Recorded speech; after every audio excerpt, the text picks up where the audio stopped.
Hi, I'm Scott Stein, and yes, sitting in front of me here are Apple's two new iPhones, the iPhone 5C and the iPhone 5S. This is the first time that Apple has released two iPhones at the same time. They're not really two new iPhones.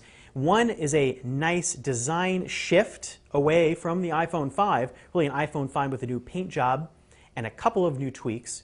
But the new phone under the hood is the iPhone 5S. So let's talk about that one for a moment. This looks a lot like the iPhone 5. It looks almost exactly like the iPhone 5, except for a few new color schemes. This is space gray versus black because it's two-tone. Of course, you know about the gold iPhone, which kind of looks a little more like a light bronze. And there's also a white silver iPhone, the same exact look as last year. So what's new inside the iPhone 5S? Well, what you're really getting is a brand spanking new A7 processor that's faster and also is 64-bit. Well, what does that mean? It's probably building towards the future of computing more than something you can appreciate right now. There are a lot faster graphics, and it's also got something called an M7 chip that allows for what Apple claims is better motion tracking. The iPhone 5S's biggest party trick that you will want to show off to your friends is probably Touch ID. That home button has changed. There's no little square there anymore, and it is still clickable, but built in underneath is a capacitive sensor that actually scans your fingerprint, any finger, or even your toe. It worked. Now, that sounds kind of great, and the technology is really fast, much faster than any other fingerprint sensor, but curb your excitement at the moment, because what Touch ID does is pretty limited right now. It does allow you to bypass using a passcode on your phone. It also will store your iTunes password, so if you want to make a purchase, you just press and you buy. What it doesn't do right now is allow any other storing of other cloud-connected service passwords, remembering your Facebook or Google account, or allowing you to buy things with other services. Now, what's interesting is that your fingerprint is stored on the A7 chip itself. It's not cloud shared or anything like that.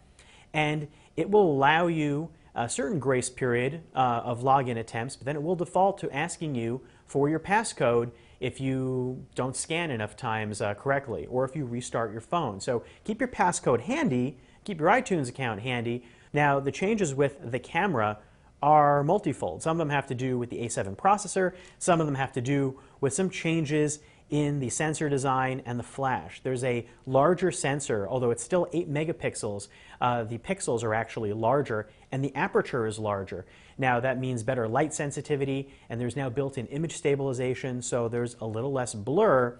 And the flash is a completely different flash system called True Flash, or True Tone Flash, and it has an amber and a white light that it actually pings your environment and provides a complicated mix of up to 1,000 different color tones to fit the moment when you use flash. What it boils down to is that in testing it, flash actually looks a lot better, and in general the clarity and the detail on pictures is a lot better if you blow it up and look at it.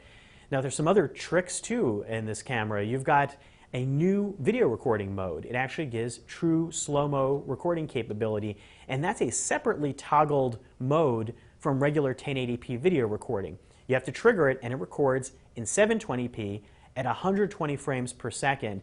And then at any time afterwards, you can actually toggle and adjust where the slow-mo effect kicks in. The A7 processor is, based on every benchmark that we've thrown at it so far, definitely fast, at least twice as fast again as the A6 last year.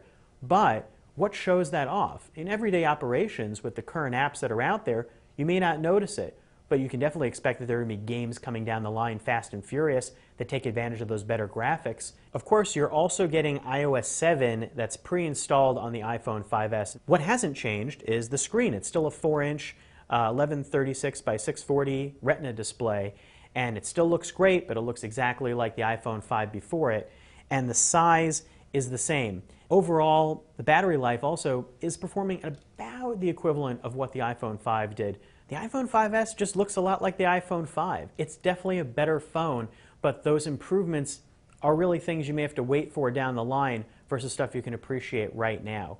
If you're waiting for something to show off and get excited about, maybe you wait for a future product. If you have an iPhone 5, maybe you don't need to get the iPhone 5S. But if you've been waiting, or if you really care about camera technology, or you're interested in the idea of a fingerprint sensor, this is a very good time to get aboard. You're basically future-proofing your iPhone. We'll see where that goes. I'm Scott Stein, and that's a look at the new iPhone 5S from Apple.